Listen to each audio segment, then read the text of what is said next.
Sejam bem-vindos a mais um episódio do Conta Certa. Aqui nós falamos de crescimento, de gestão, de empresa. E hoje estamos aqui para falar sobre burnout. Esse tema que ganha cada vez mais relevância no ambiente de trabalho. E para isso, nós estamos com o Dr. Vitor. Dr. Vitor Hugo, médico formado pela Universidade Federal de Sergipe, pós-graduado em psiquiatria não especialista, pós-graduando em psiquiatria da infância e da adolescência e atuante nos cuidados em saúde mental. Vitor, seja muito bem-vindo ao Conta Certa. Boa tarde, muito obrigado pelo convite, muito bom estar aqui e falar um pouquinho sobre saúde mental, que é super importante, sobre um tema tão relevante para o ambiente de trabalho, para o ambiente laboral. Excelente. E, dando início ao nosso bate-papo, burnout. O que é que significa burnout? Então, burnout é considerado hoje uma doença ocupacional, né? Desde a edição do CID-11, que é o Cadastro Internacional de Doenças, que ele entra em vigor agora mais recentemente, em 2022, o burnout passou a ser considerado uma doença ocupacional. Então, o burnout é um paciente que ele entra em combustão, ele pifa, ele deixa de ser aquela pessoa que era e ele acaba adoecendo, e isso influenciado pelo ambiente de trabalho. O trabalho acaba sendo a causa do seu adoecimento. Ou seja, é uma doença ligada exclusivamente ao trabalho. Ao trabalho. A gente tem que pensar no burnout com o ambiente de trabalho contribuindo para isso. Se a gente pensa em critérios diagnósticos, o que é o burnout? É um paciente que ele tinha um funcionamento e ele passa a ter um outro funcionamento, lógico, disfuncional. Então, é um paciente que ele se sente cansado excessivamente, mesmo com o descanso, ele não sente força. Então, não é aquele, na segunda-feira eu tô sem energia para ir trabalhar. É na segunda, é na terça, é na quarta. Ele perde, né? É uma constância. Ele perde o ânimo pelo trabalho. Ele perde também em eficácia, em produtividade. Era um paciente que ele tinha uma capacidade de produzir, ele tinha uma capacidade de entrega e ele perde essa capacidade, né? E é um paciente que ele se sente distanciado do trabalho. Ele não sente mais motivação. Ele tem um ceticismo em relação ao trabalho. Por mais que ele tente, por mais que ele queira enfrentar aquilo, ele não consegue. Perfeito. Ô, Vitor, e quais são os principais sintomas dessa doença? Então, os principais sintomas vão ser caracterizados justamente por esse cansaço excessivo, que mesmo com o descanso, esse paciente ele não recupera, né? Ele vai ser caracterizado por esse afastamento, esse distanciamento do trabalho, esse não engajamento. Por mais que o paciente tente, ele não consegue. E aí vão ter outros sintomas associados. Então, vai ter tristeza, vai ter fadiga, vai ter dor de cabeça, enxaquecas. Vai ter, muitas vezes, associado a isso, um ambiente de trabalho, né, caótico, um ambiente de trabalho que não traz os meios possíveis para esse indivíduo conseguir trabalhar. Então, o que a gente tem associado é um sofrimento. É um sofrimento do paciente relacionado ao trabalho. Eu não consigo produzir, eu não consigo me sentir bem no meu trabalho, eu não consigo ver o meu trabalho desenvolver. Por mais que eu tente, eu não consigo ter meios para isso. Perfeito. E esse seria, então, acho que o principal elemento que a gente costuma ignorar. Qual a principal característica que a gente costuma confundir, né? Às vezes com alguma outra coisa, ou até mesmo ignorar? O adoecimento mental, em geral, ele é uma quebra, né? O paciente ele tinha um funcionamento e, de repente, ele vai tendo um funcionamento diferente, e esse funcionamento diferente causa sofrimento ou é disfuncional. Então, o que a gente mais precisa olhar é justamente isso, é essa quebra, né? Que pode ser abrupta, ela pode ser uma quebra rápida, era um paciente que vinha muito bem e, de repente, ele para de produzir, ele para de se sentir bem no trabalho, ele tem um sofrimento ali agregado ao trabalho, como ela pode ser insidiosa também, aquele funcionário, aquele colaborador que ele foi piorando, se sentindo triste, ele não faltava ao trabalho, ele começa a faltar, ele conseguia entregar determinadas coisas e ele não consegue mais, ele passa a ter um sofrimento associado ao trabalho e uma sensação de incapacidade, porque ele tenta fazer, ele quer fazer, mas ele não consegue. Por quê? Porque existe um adoecimento, existe uma quebra daquele indivíduo. Eu pergunto isso porque às vezes quer dizer, às vezes não, né? Quando a gente trata de saúde mental, a gente entra muito no subjetivo, né? E isso tira, né, o parâmetro de todas as pessoas envolvidas, inclusive de quem passa, né? Quando a gente trata de algo físico, fica mais objetivo e mais palpável a gente saber, primeiro, quando a pessoa de fato tem alguma doença e segundo, quando tá bom, né? A gente tem ali exames, a gente tem ali comprovações visuais. Quando a gente trata de saúde mental, isso entra, é muito difícil a percepção e o entendimento e até a confusão com outras coisas, né? Se já é difícil para quem está no envolto dessa pessoa, eu fico imaginando a pessoa que passa, né? Porque nem ela se entende. Nem ela se entende. Né? Eu sempre falo para os pacientes uma coisa, o adoecimento mental acontece no órgão que é responsável por perceber as coisas. Se eu tenho um problema no coração, o meu cérebro está preservado, a minha mente está preservada e eu consigo entender o adoecimento do coração. Se eu tenho uma dor na perna, a minha mente e o meu cérebro eles estão preservados. Mas quando o adoecimento se dá no próprio órgão, né? O adoecimento psíquico não é só um adoecimento do cérebro. Eu estou fazendo uma generalização. É o adoecimento da mente, das emoções, de como aquele paciente se sente. Mas quem é que processa isso? O cérebro. Então, o adoecimento se dá no órgão responsável por você perceber e também no órgão responsável por te fazer tomar decisões diferentes que consigam fazer sair daquela situação. Então, o adoecimento mental, ele de fato é algo complexo, porque justamente tem esse envolvimento. É como se tentasse resolver o problema estando dentro do problema. Entendi.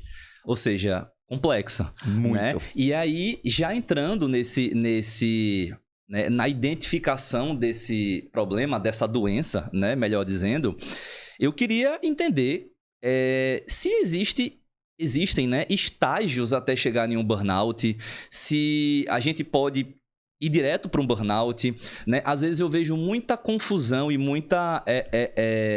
até as próprias pessoas que estão em volta falando de estresse, falando de falando de manha, né? E existe uma escala, uma jornada a ser percorrida até chegar no burnout, ou você pode chegar lá direto, né? Você pode ir direto para o burnout. A gente entra aí numa discussão, o que é normal e o que é patológico. Perfeito. Né? O que é o normal e o que é patológico.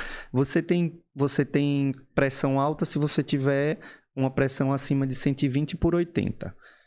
125 por 85. Você vai ter a glicemia alterada, você é pré-diabético se você tiver uma glicemia entre 100 e 125. Você acima disso, né? Você já é diabético. Mas em saúde mental, qual é esse limiar entre o normal e o patológico? Né? Qual é o limiar entre a tristeza e a depressão? Qual é o limiar entre o cansaço e o burnout? Isso vem da subjetividade. Isso vem do sofrimento do indivíduo. O quanto aquele sofrimento causa uma dor e o quanto aquele sofrimento é disfuncional para o indivíduo e para o entorno. Perfeito. Né? Então, como eu falei, se era um paciente que ele conseguia se sentir bem no trabalho, se ele conseguia produzir, se ele conseguia ver o trabalho como algo dignificante para ele, e de repente isso deixa de ser, e isso causa um sofrimento, e ele tem um esforço ali para tentar manter aquilo, e mesmo assim ele não consegue.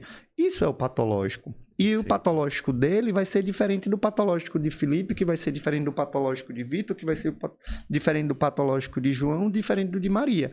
Porque nós temos uma variabilidade de pessoas. Perfeito. E a dor, o sofrimento é subjetivo. O que é o adoecimento mental? É um sofrimento que causa alguma disfunção. Então, o critério para que essa situação, critério maior para que essa situação seja considerado patológico é justamente isso, causar uma disfunção, um sofrimento para o indivíduo ou para o entorno. E é por isso que a gente sempre vai ficar atento a essa subjetividade, a como o paciente traz isso, como ele experiencia essa dor. Ser cobrado excessivamente no trabalho, que é um fator de risco, né, para o burnout. Todo mundo vai entrar em burnout? Não. Vai ter aquele cara que ele é cobrado excessivamente, quanto mais ele é cobrado, mais ele entrega. Verdade. E beleza. Por quê? Eu não sei por quê. Porque ele tem um repertório da vida dele, porque ele tem uma estrela, ele é uma pessoa iluminada, porque ele nasceu para isso, porque ele gosta muito de fazer aquilo, assim como o outro que vai passar por aquilo, ele vai queimar, ele vai entrar em burnout. A gente vê muito isso nos ambientes de esporte, né? Sim. Esportista, por si só, é um ambiente de pressão O tempo inteiro. E a gente vê nomes, né, como a Simone Biles, por exemplo, nas últimas Olimpíadas, que foi a referência, né, acho que trouxe à tona a excessividade, ainda que dentro de um ambiente de pressão, né, porque o esporte é intrínseco, você tá ali sempre brigando pelo primeiro lugar, né, o segundo não serve, né, a gente até fala esse comparativo porque, diferentemente do ambiente empresarial, que o primeiro é muito bem, o segundo também, o terceiro também, o 10º ainda é muito bom, né? No ambiente esportivo, essa pressão ela é pro primeiro lugar. Exato. Né? Então, a gente tem até em pessoas que estão ali predispostas a passar por isso, E justamente, isso vem da individualidade. Aquilo faz sentido para aquela pessoa e ela consegue ter as ferramentas e ter o repertório para lidar com aquilo. Outras pessoas, elas vão entrar em sofrimento. E qual é o grande lance? É o indivíduo entender que dá conta. Perfeito. O que dá conta? Eu dou conta de fazer isso, isso, isso e isso. Eu sempre falo para os meus pacientes, veja, a gente vive num mundo de comparação, né? Hoje em dia a gente tem acesso a muita informação e a muita demanda. E aí se a gente não cria o nosso modus de viver, a nossa forma de viver, e qual é a nossa forma de viver? A forma que faz bem a Vitor Hugo. Felipe vai fazer o quê? A forma que faz bem a Felipe. Felipe gosta de dormir meia-noite e acordar 8 horas da manhã, dorme ali 8 horas, beleza. Vitor gosta de dormir 9 horas da noite e acordar 5 horas da manhã. Isso é o que faz bem a Vitor. Assim mesmo no trabalho. Eu gosto de ter uma demanda grande, eu dou conta disso, isso não me prejudica. Beleza, se isso te faz bem, ótimo. Mas a partir do momento que você percebe que aquilo ali está te causando um sofrimento, que está te causando algum prejuízo, aí é hora de você olhar para aquilo e repensar. Ou seja, uma doença que passa muito mais pelo autoconhecimento, também, né? Talvez a prevenção, né? Passe também pelo autoconhecimento. A prevenção passa pelo conhecimento. Como é considerado uma doença ocupacional, ela passa muito também pelo ambiente de trabalho. Perfeito. Um ambiente de trabalho saudável, uma boa remuneração, descanso apropriado, meios de trabalho, cobranças compatíveis com a capacidade de produção, porque a gente sabe que, infelizmente, tem empresas que cobram e não dão os meios para as ferramentas. A gente sabe que tem empresas que dão as ferramentas, cobram excessivamente, e mesmo assim, nessas empresas, o paciente pode entrar em burnout. Perfeito. Porque tem o ambiente ocupacional, né? E tem o ambiente individual, tem a pessoa inserida naquele ambiente. Mas, de fato, para ser considerado burnout, segundo os critérios de classificação, precisa haver um nexo causal entre a ocupação e o adoecimento. Seja um adoecimento não existente previamente, ou seja uma doença que já existia previamente e que se manifesta através desse ambiente de trabalho, dessa pressão excessiva e dessa cobrança excessiva. Perfeito. E por falar em doença, né, qual o comparativo em relação a outras doenças que também podem existir no ambiente de trabalho, né? Às vezes não decorrente dele, mas assim, hoje, sem sombra de dúvida, o ambiente de trabalho é um dos locais onde a gente passa a maior parte da nossa vida. Então, independentemente da causa, né, ser o próprio ambiente ou fora dele, ali talvez seja uma das maiores manifestações que a gente vai ter dessas doenças. E aí, em relação a depressão e ansiedade, são também doenças, hoje em dia, em muita notoriedade, muito faladas, né? Com certeza. Qual o comparativo delas com o burnout, as principais características iguais, né? Parecidas e completamente diferentes que a gente pode identificar? O Brasil é considerado o país mais ansioso do mundo. Ansioso. Né? Ansioso. Então, de fato, existem outras doenças ali que vão permear os indivíduos dentro do ambiente de trabalho. O indivíduo, ele é biopsicossocial, né? Ele é uma pessoa, ele tem a sua psique e ele é envolvido, ele está dentro de um ambiente social. E o trabalho faz parte desse nosso ambiente social. E ele vai adoecer também de outras coisas não necessariamente correlacionadas ao trabalho. Perfeito. O burnout é uma doença ocupacional. Precisa ter esse ambiente de trabalho com cobrança excessiva, precisa ter esse ambiente de trabalho sem meios adequados, gerando nesse indivíduo esse cansaço excessivo, esse afastamento do trabalho. Afastamento, quando eu digo, é desinteresse, é um cinismo em relação ao trabalho e o sofrimento do indivíduo. Perfeito. Né? A vontade de fazer e não conseguir, a incapacidade, a perda dessa produtividade. Outras doenças, elas vão aparecer também, com sintomas parecidos. Então, vamos lá. O indivíduo que tem burnout, ele não se sente feliz em acordar de manhã e ir para o trabalho. Ele se sente cansado excessivamente. Depressão é uma doença que a pessoa se sente cansada excessivamente e não tem motivação, não tem energia para desenvolver suas atividades. Também, a depressão é uma doença que o indivíduo ele perde a vitalidade, ele perde a energia de viver. Perfeito. O burnout também. Ele perde ali aquela energia de viver.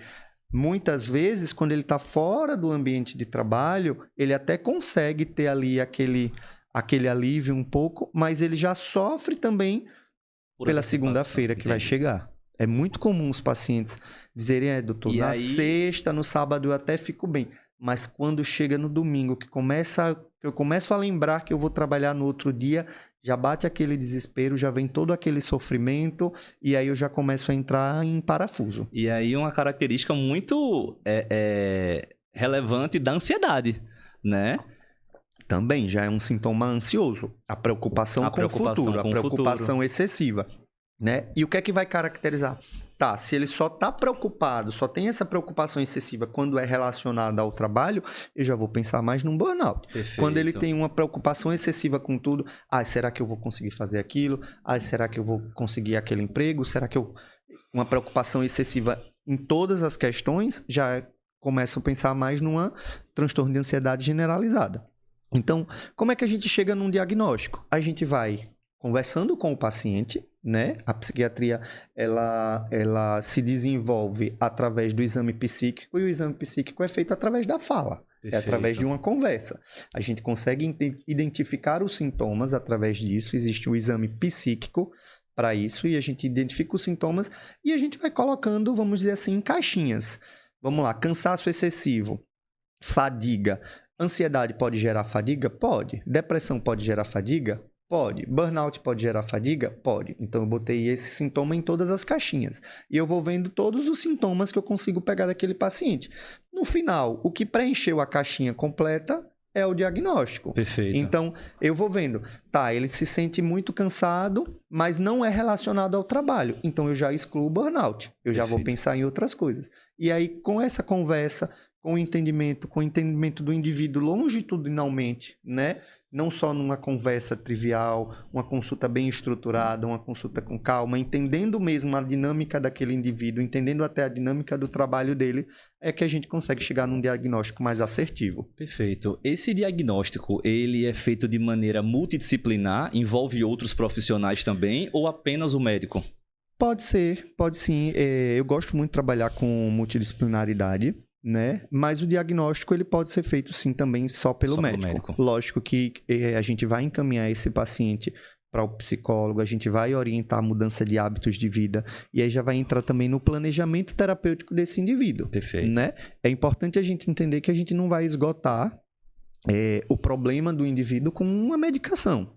Né? A medicação pode ser uma estratégia terapêutica, mas principalmente nesses casos a gente vai ter que desenvolver outras estratégias. A gente vai ter que desenvolver com esse paciente, trabalhar de forma terapêutica com ele. Como é que a gente vai lidar com esse trabalho? Se esse trabalho vai permanecer. Eu tenho um exemplo muito figurativo sobre isso de uma paciente que ela era minha paciente lá na clínica Recomeçar, que ela largou o trabalho. Perfeito. Ela tinha um adoecimento mental relacionado ao trabalho. E lá na clínica a gente desenvolve várias atividades. Os pacientes desenvolvem arte-terapia, musicoterapia. E ela hoje vive da arte que ela aprendeu lá na clínica. Entendi. Então, a discussão com ela era muito essa. Tá, a gente está te ajudando a melhorar, mas o seu trabalho não vai mudar. E você sabe que isso gera um sofrimento. Perfeito. Eu não estou pedindo para paciente nenhum largar o emprego, porque chegar ao final do mês e os boletos não se pagarem é adoecedor também. Isso é bom deixar claro aqui para todo mundo, né? Eu sempre brinco com os pacientes, eu sempre falo, não estou te pedindo para largar o emprego, porque mais adoecedor é chegar o boleto no final do mês e não ter dinheiro para pagar. Mas a gente tem que pensar em médio e longo prazo também. Perfeito. E aí, quais são os movimentos que a gente está fazendo, já que o seu trabalho te adoece, que não existe uma perspectiva desse trabalho deixar de te adoecer? Perfeito. Né? É importante.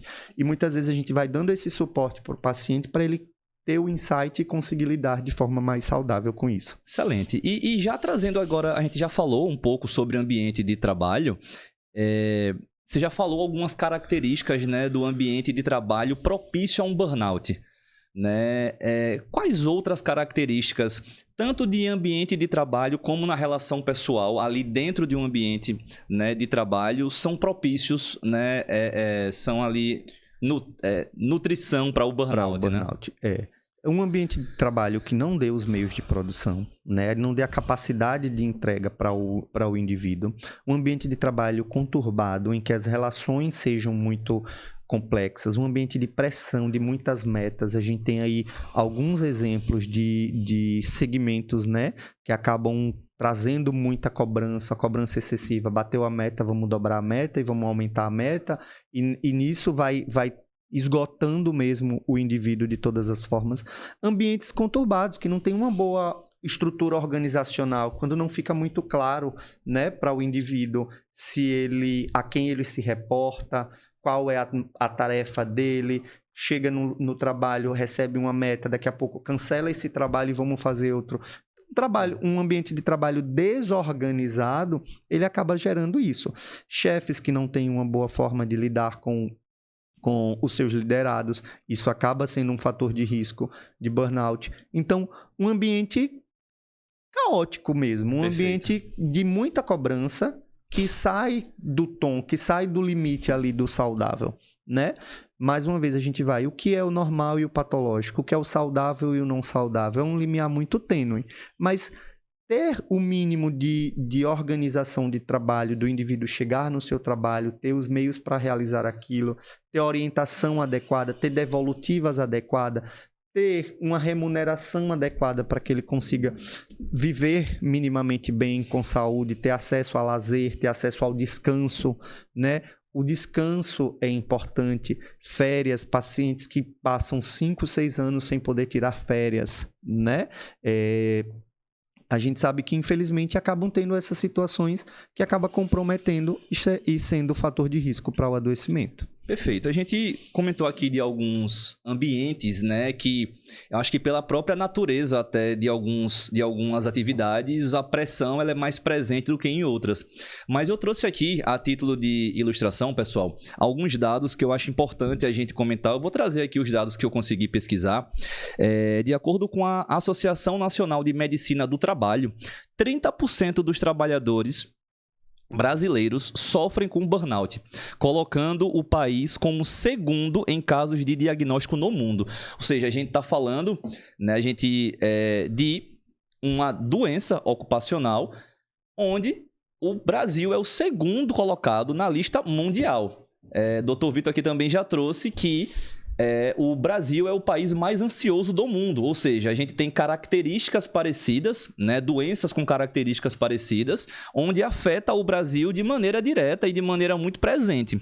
Se a gente for tirar aqui, né, cerca de 1/3 dos trabalhadores brasileiros sofrem com essa doença. Ou seja, daí a importância e a atenção que a gente tem que ter para melhorar esse ambiente, porque isso também não é só pensar na saúde do trabalhador, é também pensar na efetividade da empresa. Do né? Negócio, com certeza. Do negócio, na longevidade, na efetividade, porque você ter praticamente 1/3 dos seus trabalhadores sem funcionalidade...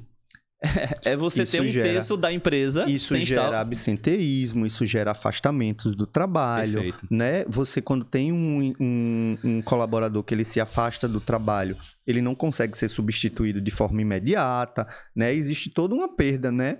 E sem contar que quem trabalha com saúde, quem trabalha com bem-estar, ele vai conseguir produzir mais, né? Existem aí já vários modelos, né, que trazem essa preocupação com o bem-estar do funcionário, com o bem-estar do colaborador e que mostra um aumento na produtividade, né? Existem sim, como você falou no começo, alguns segmentos que se destacam nisso, né? Existe o segmento bancário, existe o segmento da saúde, existem alguns segmentos que se destacam nisso e a gente precisa puxar um pouco para uma discussão, né? Eu trouxe aqui só a título de ilustração, os dois setores mais afetados pelo burnout em primeiro lugar, o segmento bancário, né, com 71,8% de afastamentos por burnout, né? E unidades de terapia intensiva, com a prevalência aí de 25% a 33% em enfermeiros e até 45% em médicos intensivistas. Né? E a gente precisa entender o porquê disso. 71,8% de burnout na categoria é uma coisa beirando absurdo. É bem alto, é bem alto. E, de fato, isso se manifesta em consultório. Né? A gente realmente acaba tendo muitos pacientes bancários. Eu associo essa informação à cobrança, né? A necessidade de bater metas, a necessidade de fazer operações, muitas vezes, que a pessoa, enquanto indivíduo, enquanto valores, discorda do banco, mas mesmo assim ela tem que se submeter. Então, existe uma pressão realmente excessiva. Existe um ponto muito importante aí, que é esse valor também pode estar muito associado ao suporte, né, aos acordos. Eu não vou saber especificar muito bem qual o termo para isso, mas que os bancários eles também têm a opção de se tratar. Isso me destaca muito. Porque, por exemplo, se não me engano, o bancário, quando ele se afasta, ele não espera para passar numa perícia da Seguridade, para começar a receber a sua Seguridade. O banco ele tem que subsidiar esse afastamento até sair essa questão. Ou seja, ele não fica desamparado. Ele não fica desamparado, porque muitos pacientes eles estão em burnout e eles precisam parar. A gente indica que ele pare. E ele fala, doutor, não posso parar, porque se eu parar, eu não vou ter dinheiro para comer. É trocar um problema pelo outro, É trocar um problema pelo outro. Se eu me dar um atestado aí de 14 dias, para eu não ser afastado pelo INSS. Para eu não ser afastado pelo INSS, a gente vê como é que eu fico, eu tento descansar um pouco e eu retorno. Mas muitas vezes isso ultrapassa. Perfeito. Os 14 dias não são suficientes. Perfeito. O paciente está Você perguntou sobre os níveis, né? Ele está num nível de esgotamento excessivo que 14 dias não é suficiente. E assim, o burnout não é um quadro que você só vai descansar e vai melhorar. Perfeito. Né? Ou seja, eu não preciso tirar um ano sabático que eu vou voltar melhor, né? Ele passou do cansaço, então ele já atingiu outras coisas, né? Ele já atingiu o indivíduo em outras coisas, ele causou um adoecimento. E aí a gente vai precisar de um psicólogo para ajudar, a gente vai precisar que esse indivíduo se reconstrua. Burnout, em tradução literal, seria queimar, né? Seria uma queima. E aí a gente vai precisar fazer com que essas cinzas se juntem e, de alguma forma, aquele indivíduo renasça. E eu acho muito importante esse renascimento, porque é o que eu sempre trabalho com o paciente também. Você está melhorando, mas você está melhorando para se tornar um indivíduo também diferente. Porque se você volta para aquela mesma estrutura, se você volta com aquele mesmo funcionamento, você vai para o mesmo caminho. Você vai sofrer isso novamente. E o adoecimento mental, quando ele vai se agravando, quando ele vai reincidindo, ele tende a se agravar e fica mais difícil. Então, a gente sempre trabalha... loop, né? Então, a gente sempre trabalha muito também essa ideia de que vamos melhorar e vamos construir uma vida que faça bem a você. Você entender qual é a vida que faz bem a você, você entender quais são os seus limites e respeitá-los. Entendi. Você trouxe uma provocação, eu acho muito interessante. Eu nunca tinha pensado por esse lado em relação especificamente a esses dados de afastamento no setor bancário. né? Você comentou que talvez esse número seja tão expressivo porque seja um segmento que dê um suporte mais bem estruturado para possibilitar o afastamento da pessoa. Faz total lógica, né? Faz total sentido. E é interessante também porque nos ambientes que geralmente o problema, né, acontece primeiro, são os primeiros ambientes a serem regulados, regulamentados, né, para que se evitem que continue acontecendo. Pronto, e existe regulamentação para o setor bancário. Específico. Talvez os dados da saúde sejam muito maiores. Perfeito. E aí, o que acontece? Na saúde, a gente tem muito profissional que ele não tem vínculo empregatício. Que se ele para, ele não produz. E ele não produzindo, ele não recebe. Perfeito. Então, talvez os dados da saúde sejam muito maiores, que tem pessoas que estão em sofrimento, né, que estão em esgotamento físico e emocional, característico do burnout, mas mesmo assim elas não param. Ah, então se eles não param, eles não estão doentes? Não, eles estão doentes, isso vai quebrar em algum lugar. Isso vai quebrar na má atuação dele, né? Quantas vezes a gente já viu, o profissional de tal segmento não tratou bem, comete erros. Então isso vai quebrar em algum lugar. E a gente precisa entender o burnout como uma doença que precisa ser olhada e precisa ser tratada. As pessoas precisam entender que não dá para viver nessa excessiva cobrança o tempo inteiro. A gente vive hoje num mundo extremamente demandante. Né? Se a gente quiser dar conta de todas as demandas do mundo, demanda não vai faltar. É verdade. E aí a gente entra nesse looping, nesse infinito, né, nesse contínuo, e muitas vezes não se dá conta de que está em sofrimento. E uma hora isso vai ser cobrado. Dentro desse ambiente, existe um perfil ou uma faixa etária mais predominante para esse tipo de doença? Pelo fato do burnout ser uma doença ocupacional, isso vai ser mais comum ali na faixa entre os 35 e 45 anos, que é a faixa de maior produtividade, né? A faixa de trabalho, de produtividade de trabalho dos indivíduos. Como o burnout é uma doença ocupacional, essa vai ser a faixa mais comum. Mas não podemos desconsiderar que o jovem ele também vai adoecer e que o idoso também vai adoecer.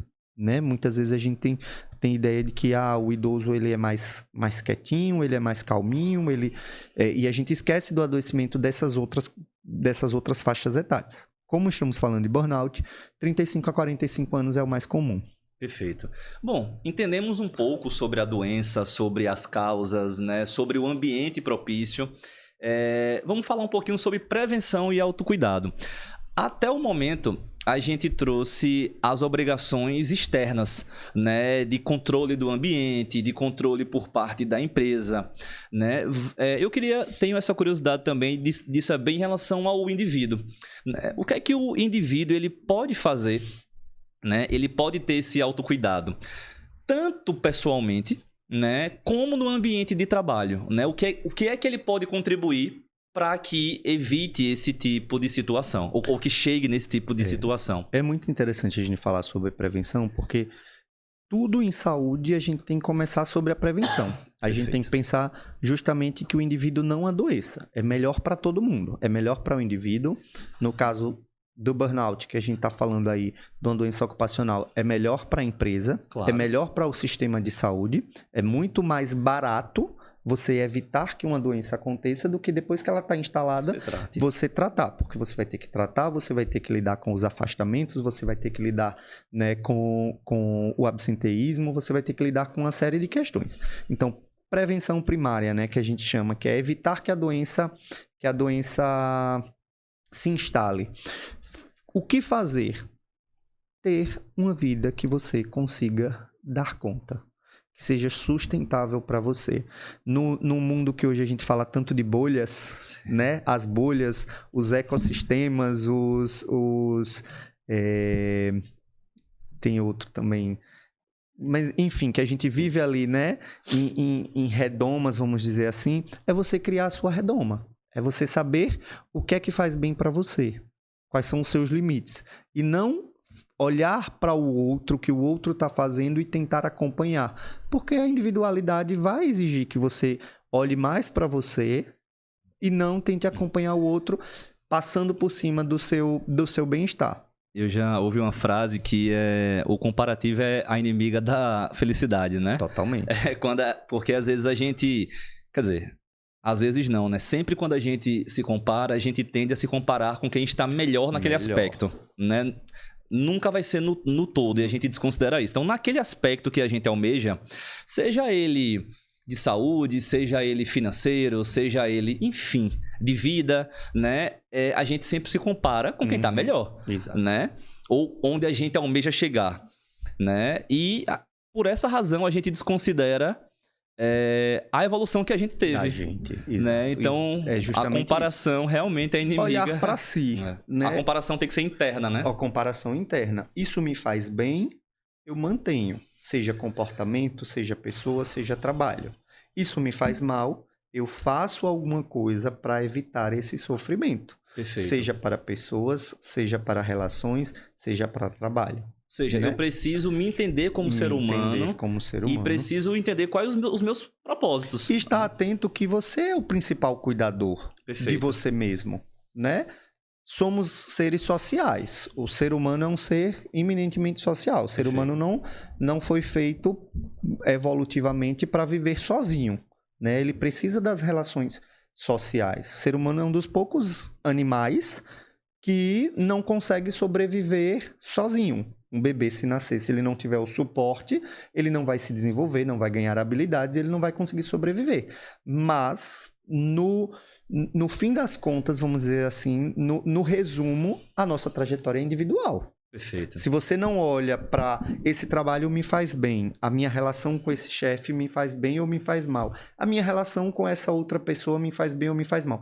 Esse hábito que eu tenho de comer excessivamente e não fazer atividade física me faz mal e eu preciso mudar. Esse hábito de ficar na tela o tempo inteiro me faz mal e eu preciso mudar. Se você não tem esse autocuidado, o adoecimento mental ele vai se instalar. Você falou agora em hábitos e era justamente a próxima pergunta que eu iria fazer. O autoconhecimento ele passa por hábitos. Por hábitos. Né? O hábito é a prática, né, do autoconhecimento, digamos assim. Existem hábitos podemos dizer, padronizados ou hábitos que se apliquem a qualquer pessoa, né, que seja preventivo para o burnout? Com certeza. A qualquer pessoa é um pouco exagerado, mas a grande maioria das pessoas. Perfeito. Né? Mas vamos lá, atividade física. Atividade física é uma necessidade do ser humano. Preventivo para tudo, inclusive, né? Aqui tem uma camisa, certo? Para você dar aquele treino. Muito obrigado, muito obrigado. Que você gosta. Verdade. Para praticar atividade física é saudável. Tem que pôr em prática o que a gente fala aqui também, né? Tem que casa de ferreiro, não pode. Espeto de pau, né? Casa de ferreiro, sem hipocrisia, não pode. Mas vamos lá. Às vezes eu digo isso para minha psicóloga, às vezes eu tô trabalhando alguma coisa com a minha psicóloga sobre mim e eu falo sobre a mesma coisa para os pacientes e não tô conseguindo fazer. Aí ela faz, então. Mas eu acho que isso mostra a complexidade da coisa, né? Porque assim, falando, né? Parece simples. Faça isso, isso e isso, resolvido. Né? Mas na prática, no dia a dia, às vezes é difícil mesmo. Né? Mudar um hábito é muito difícil. Eu faço terapia 2 vezes na semana. E as pessoas geralmente falam assim, você precisa fazer terapia porque você lida com muitos problemas. Eu faço, minha gente, eu faço terapia para lidar com os meus problemas. Lidar com o problema do outro não é tão difícil assim. Porque eu tenho a empatia... Dá uma viradinha no microfone. Eu tenho a empatia pelo indivíduo, mas eu não estou embriagado ali pelos sentimentos dele. Perfeito. É muito diferente você lidar de forma técnica, você entendendo a dor do outro, quando você está envolvido emocionalmente. Né? Então, a terapia que eu faço é mais para lidar com os meus problemas. Lógico que isso vai me refletir em repertório, em capacidade para lidar com os pacientes. Mas voltando para a questão do hábito, né? Eu já ouvi uma frase também, só para complementar isso que você está dizendo, que o melhor problema de resolver é o problema dos outros. Né? Porque é isso, você não está contaminado pela emoção. Pela emoção, né? Exatamente. Quantas vezes aquele amigo ou aquela amiga, né, faz, tô com um problema com fulano ou com fulana, você faz, termine, não tá ruim. Não faz assim, termine, é tão prático, tão né? Simples, tão lógico, né? mas não é. Com a gente, mas não é. Exatamente, não é. Exatamente. Mas vamos lá. E ainda mais que quando a gente tá com o problema e quando está adoecido, e o adoecimento é no órgão que é responsável por tomar essas decisões. Exatamente. Por isso que é muito difícil mudar um hábito. Perfeito. Né? Porque você sabe até racionalmente, mas você tem que colocar em prática. Exato. Faça mais de uma vez para virar uma rotina, faça essa rotina de forma consistente durante o tempo para poder virar um hábito. Perfeito. Então, precisa ter essa insistência. E observar esses hábitos, esses comportamentos que te fazem mal, observar se o seu trabalho te dignifica ou te adoece, é importante. Porque aí você vai conseguir ir percebendo e ter as ferramentas de mudar. Eu tenho um paciente que ele disse, não, eu estou com os dias contados no meu trabalho. Agora, dia 30 de abril, por exemplo, história fictícia, vou pedir minhas contas e vou procurar outro trabalho, porque o meu trabalho me causa sofrimento. Essa é uma atitude preventiva, né? Ele percebeu que o ambiente de trabalho era adoecedor, ele não vê perspectiva de mudar ou de influenciar naquele ambiente para conseguir mudar, e ele cria um planejamento. Eu me organizo e vou sair daquele trabalho. E isso é preventivo. Perfeito. Mas às vezes está no sofrimento e não consegue enxergar isso, porque muitas vezes também já está adoecido, né? Perfeito. Mas vamos lá, dando continuidade sobre hábitos. Você falou sobre atividade física, né? É um hábito que eu acho que é prevenção para tudo, né? A gente associa muito a atividade física à estética, né? Mas atividade física não é um plus, né? É uma necessidade, né? É uma necessidade. E eu vou fazer o quê de atividade física? Eu não gosto de academia. Gente, eu falo direto isso. Faz alguma coisa. Tem vôlei, tem futebol, tem futevôlei, tem jiu-jitsu, tem corrida, tem natação, tem dança. Aí dança tem tango, axé, bolero, dança de salão, fit dance. Tem que experimentar. Não vai chegar uma atividade física na sua porta, vai bater lá, toque, toque, toque. Olá, Felipe, hoje eu sou a atividade física da sua vida. Não, tem que experimentar. Não precisa fazer academia. Tem N opções. Opções não faltam. Precisa experimentar. A atividade física é algo inegociável. É algo inegociável. A gente precisa entender que dormir bem, dormir pelo menos de 7 a 8 horas de sono... Ou seja, um outro hábito. Com qualidade, outro hábito, com qualidade, é indispensável para o ser humano. É durante o sono que o nosso cérebro ele é limpo. Existem células no nosso cérebro que durante o sono, eles fazem a limpeza mesmo do cérebro. Das toxinas, dos radicais livres, certo? Um sono de qualidade, atividade física é indispensável. Evolutivamente, nós somos seres que se movimentam. Tem muito pouco tempo do ponto de vista de espécie e de evolução que a gente sedentarizou. Tem muito pouco tempo. Vamos lá, quantos milhões de anos existe o ser humano? De quanto tempo para cá foi que a gente parou? Os nossos bisavós, provavelmente os bisavós de qualquer pessoa que esteja viva hoje, trabalhavam braçal. Então, é muito recente o parar, o sedentarizar. E cada vez mais a gente faz isso. A vida era muito mecânica, né? A vida era muito de movimento, né? Então, o ser humano eu digo que a gente é um modelo. A gente é um Windows 95, né? Rodando agora na era da inteligência artificial. É verdade. Então, é uma máquina que ainda não se adaptou do ponto de vista evolutivo. E uma das coisas precisa se mexer. Precisa fazer atividade física. Precisa se movimentar. Então, se não gosta de academia, não precisa fazer academia, que os donos de academia não me ouçam. Mas precisa fazer alguma atividade física. Isso é inegociável. Essa atividade física, ela precisa ser diária? Tem uma quantidade mínima? Eu ia ali numa dança uma vez por semana. Adianta? É melhor do que não fazer, né?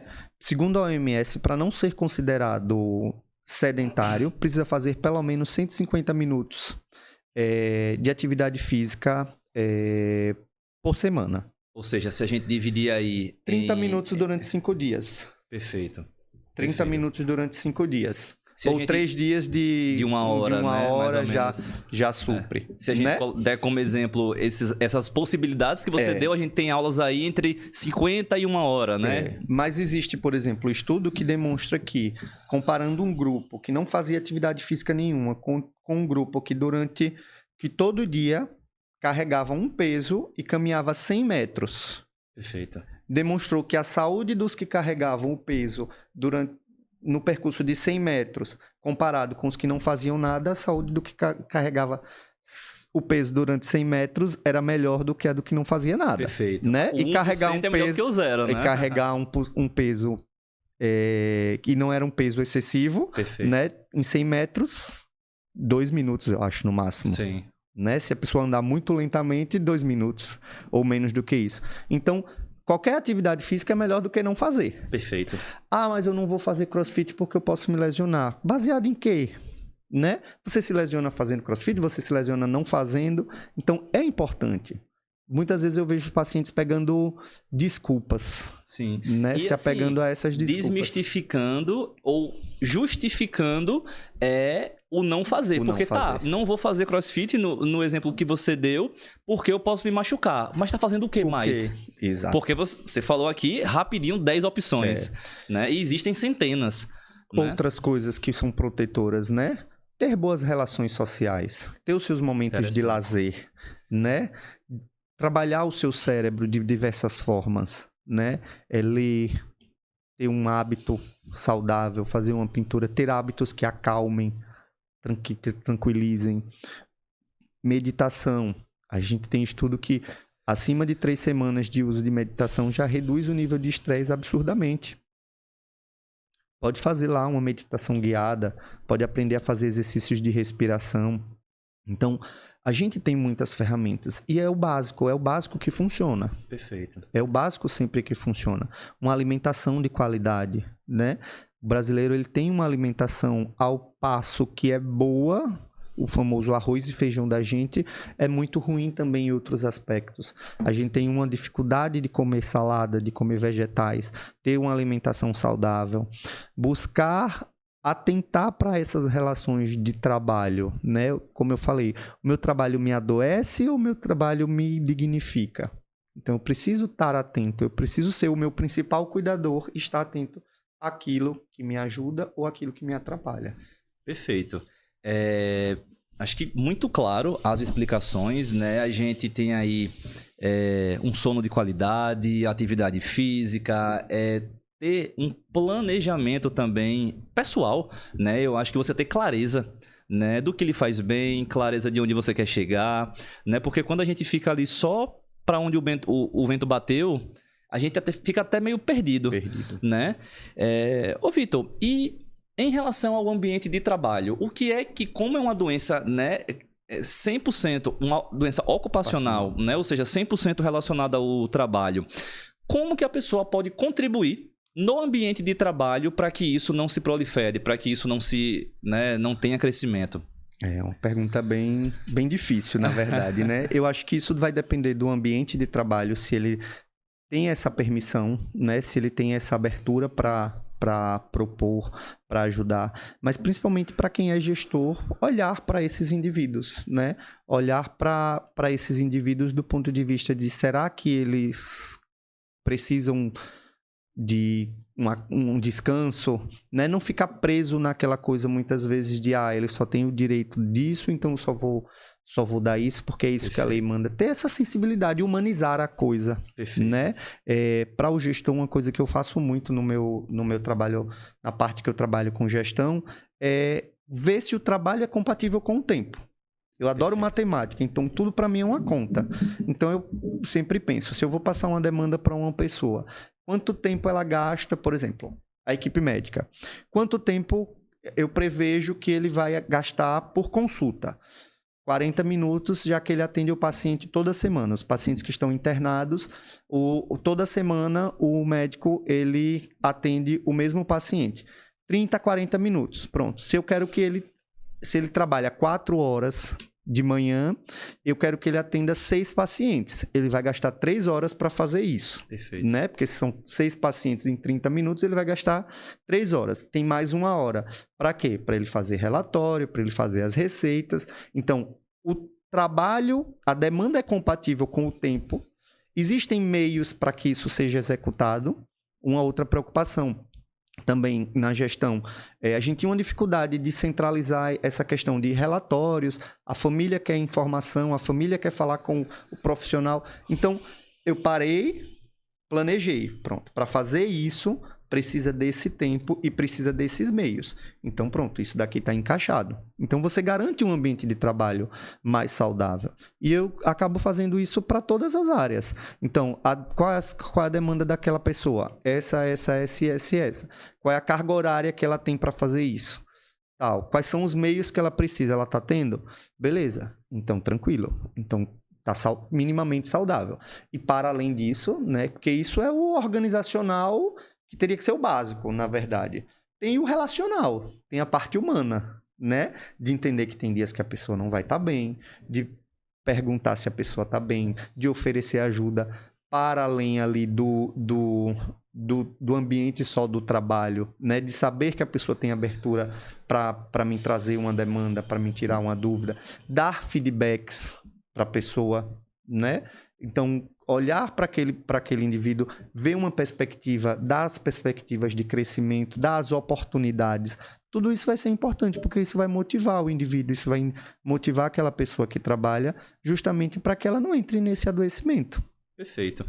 Ou seja, existe equilíbrio, né, entre produtividade e saúde mental. Com né? certeza. A gente associa muito, e você já deixou isso bem claro aqui que não, a gente associa muito a cura do burnout ao desacelerar, né? Você falou aqui claramente que não é apenas eu parar, né? O burnout não é apenas eu desacelerar, né? Se fosse isso, eu teria aí, né, um afastamento e esse afastamento eu estaria curado.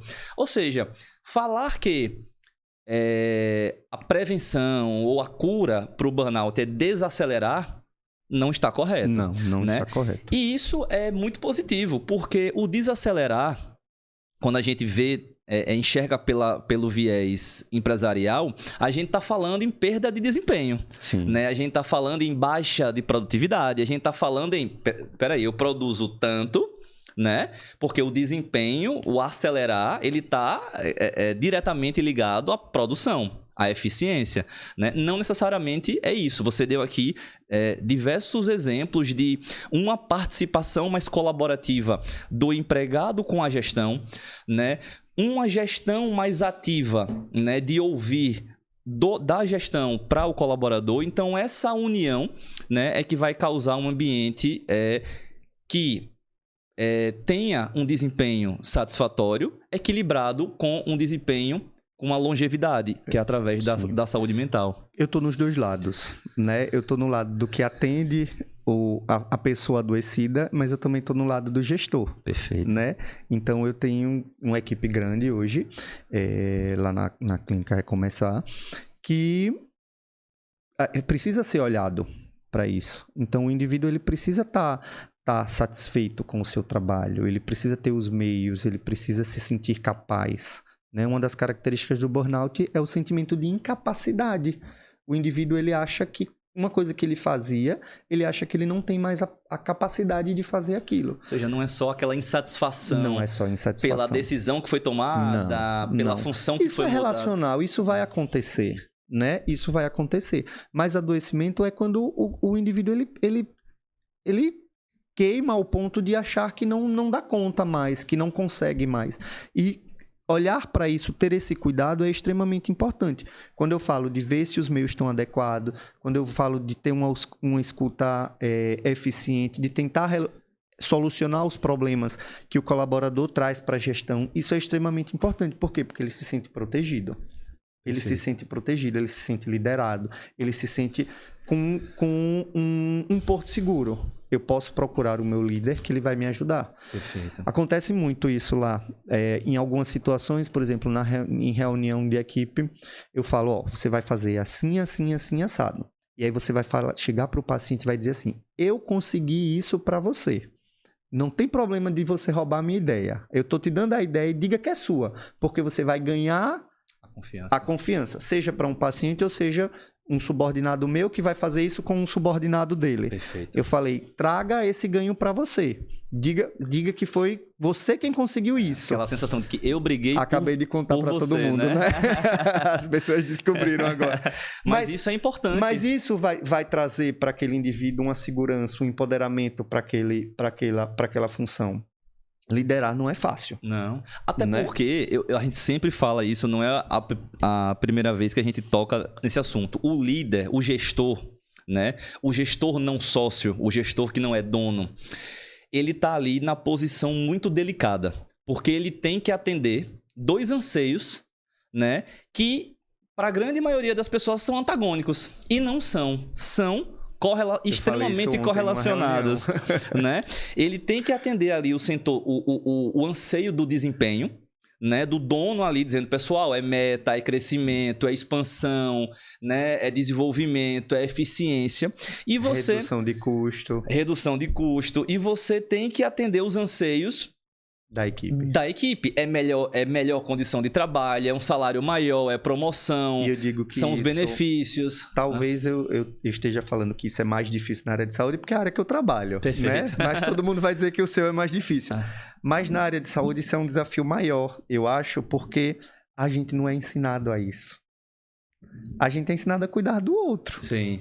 A gente não é ensinado a gerir, a gente não é ensinado a liderar. Sendo bem sincero, eu acho que faculdade nenhuma graduação nenhuma ensina. A gente é ensinado a operacionalizar. Né? Eu, né, sou formado em Direito e em Ciências Contábeis. Eu fui ensinado a processar, né? E ensinado a ler um balanço. É isso que eu fui ensinado. Você não é ensinado a gerir pessoas, a lidar com pessoas, né? De jeito nenhum. Tanto que às vezes as pessoas perguntam, como é que você sabe isso? Como é que você faz isso? É intuitivo. Perfeito. É acúmulo de bagagem da vida. Estudo, né? Estudo.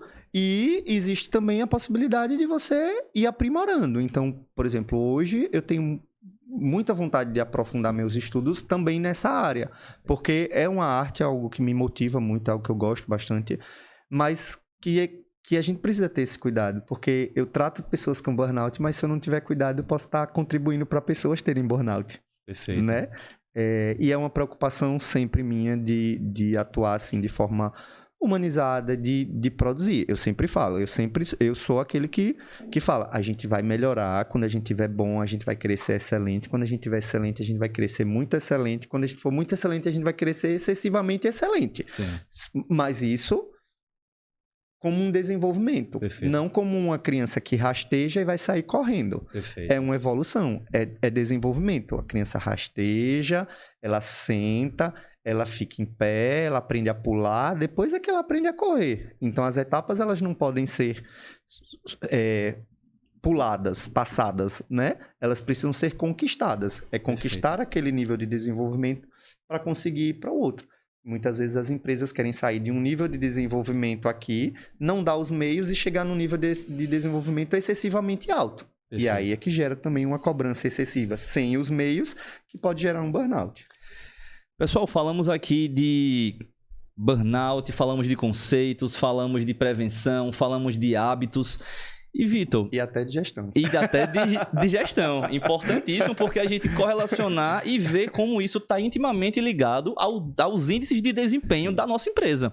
Né? Então, é uma atenção que a gente tem que ter muito, muito direta em relação a isso. Falamos até agora, né, sobre o pré, né? Ou seja, sobre prevenção, sobre autocuidado, mas já estamos numa etapa de ter burnout, né? O que fazer num primeiro momento? Conseguimos identificar, né, uma pessoa ou um grupo de pessoas ali nessa situação. O que fazer? Individualizar o tratamento, sempre. Em psiquiatria, sempre individualizar o tratamento. É necessário descanso? É necessário descanso. Mas individualizar. Às vezes, descansar 1 mês para aquele indivíduo vai ser mais adoecedor do que a gente reduzir aquela carga. Perfeito. Às vezes, descansar 15 dias vai ser suficiente, às vezes não. Então, é individualizar o tratamento. É entender que eu tenho uma pessoa na minha frente, que é diferente de todas as outras pessoas que já passaram na minha frente, e eu vou discutir. Eu tinha um professor na faculdade que ele... Eu sempre ouço eu ouço a vozinha dos professores no ouvido. E ele sempre trabalhava essa questão da decisão compartilhada, né? E aí, O que é que a gente vai fazer? Eu acho que a gente pode ir por esse caminho, você me diz os seus pontos e a gente chega numa decisão. Essa decisão precisa ser compartilhada entre o técnico e entre o indivíduo que está na minha frente, porque é sobre a vida desse indivíduo. Perfeito. Né? Então, o que fazer é individualizar o tratamento, é entender quais são as demandas, quais são os anseios, quais são as necessidades daquele paciente. Tem paciente que a gente vai precisar ser mais duro. Tem paciente que a gente vai precisar dizer, ó, na minha opinião, você precisa parar. Você precisa parar. Ah, mas eu não consigo mais isso, mais aquilo. E a gente vai trabalhando, a gente tem ferramentas para isso. A gente vai fazendo o paciente perceber, ter esse insight, entender a necessidade daquilo, né? A gente vai trabalhando novas formas desse. É um paciente que não se divertia, é um paciente que a gente consegue estimular ele a ter mais contato com a natureza, a tomar um banho de sol. É um paciente que a gente vai individualizando esse tratamento. Mas sim, muitas vezes, e principalmente, é necessário o descanso. A gente falou que não é só descansar que vai melhorar, mas esse descanso ele vai ser necessário, né? E o mais a gente vai individualizar. Vai ver se esse paciente precisa de medicação, vai ver se esse paciente está tendo insônia e precisa de uma medicação pontual para trabalhar aquela insônia. A gente vai remodelando esse indivíduo para que ele ressurja como um novo indivíduo sem o adoecimento.